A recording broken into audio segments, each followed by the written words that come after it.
మేనిఫెస్టోలో పెట్టారు. పరిస్థితి ఏంటంటే పెంచుడు మాట దేవుడెరుగు. 6 నెలల నుంచి గెస్ట్ లెక్చరర్లకు కాంట్రాక్ట్ లెక్చరర్లకు జీతాలు రాక చాలా ఇబ్బందులు పడుతున్నారు. తక్షణమే ఆ జీతాలు విడుదల చేయండి, ఇచ్చిన మాట ప్రకారంగా వేతనాలు పెంచండి అని మీ ద్వారా కోరుతా ఉన్నాం అధ్యక్ష. మిడ్ డే మీల్ వర్కర్స్ కు మీరు 10,000 రూపాయల వేతనం ఇస్తామని మధ్యాహ్న భోజన కార్మికులకు హామీ ఇచ్చారు. అసలు జీతం వస్తలేదు. ఆ 10,000 పెంచండి, బకాయిలు విడుదల చేయండి అని కోరుతున్నాం. ఇంకొక ముఖ్యమైన విషయం, మమ్మల్ని ఆ రోజు ప్రభుత్వంలో ఉన్నప్పుడు స్కూళ్ళు మూతబడుతున్నాయి, ప్రభుత్వ స్కూళ్ళు మూసేస్తుందని మా మీద ఆరోపణలు చేశారు. ఈ విద్యా సంవత్సరంలో కాంగ్రెస్ ప్రభుత్వం అధికారంలోకి వచ్చిన తర్వాత 1913 ప్రభుత్వ పాఠశాలలు మూతబడ్డాయి అధ్యక్ష.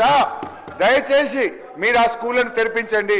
1831 ప్రైమరీ స్కూల్ మూతబడ్డాయి, 49 అప్పర్ ప్రైమరీ స్కూల్ మూతబడ్డాయి, 33 హై స్కూల్ మూతబడ్డాయి. మరి మీరు ఆ రోజు పెద్ద పెద్ద మాటలు చెప్పి ఈ రోజు స్కూళ్ళు మూతబడుతున్నాయి. దయచేసి 1913 స్కూళ్లలో పిల్లల్ని చేర్పించండి, అక్కడ టీచర్లను పెట్టండి.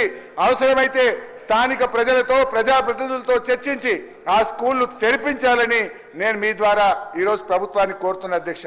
బాధ కలిగేది ఏంటంటే బడిలోనో అమ్మ ఒడిలోనో ఉండాల్సిన పిల్లలు ఈరోజు ఆసుపత్రుల పాలవుతున్నారు.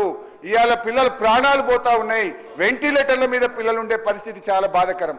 ఖమ్మంలో ఎలుకలు కొరికి ఆసుపత్రుల్లో పిల్లలు ఉన్నారు. నిమ్స్ హాస్పిటల్లో పిల్లలు విషాహారంతో హాస్పిటల్లో ఉన్నారు. ఇవాళ కొరుట్లలో పాము కాటుతో పిల్లలు ఆసుపత్రుల్లో ఉన్నారు. సర్వేల్లో వేడి వేడి నూనె కాళ్ళ మీద పడి పిల్లలు ఆసుపత్రుల్లో ఉన్నారు. అంటే దీన్ని బట్టి నేను ఈ నిమిషానికి ఉన్న పరిస్థితి చెప్తున్నా.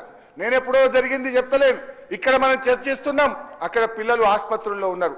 దయచేసి రివ్యూ చేయండి, సిచ్యువేషన్ను ఇంప్రూవ్ చేసే ప్రయత్నం చేయాలని చెప్పి నేను మీ ద్వారా కోరుతున్నా.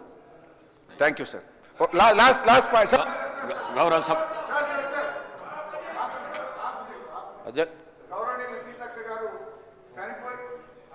చనిపోయిన విద్యార్థుల వివరాలు పంపమని అడిగారు ఇందాక.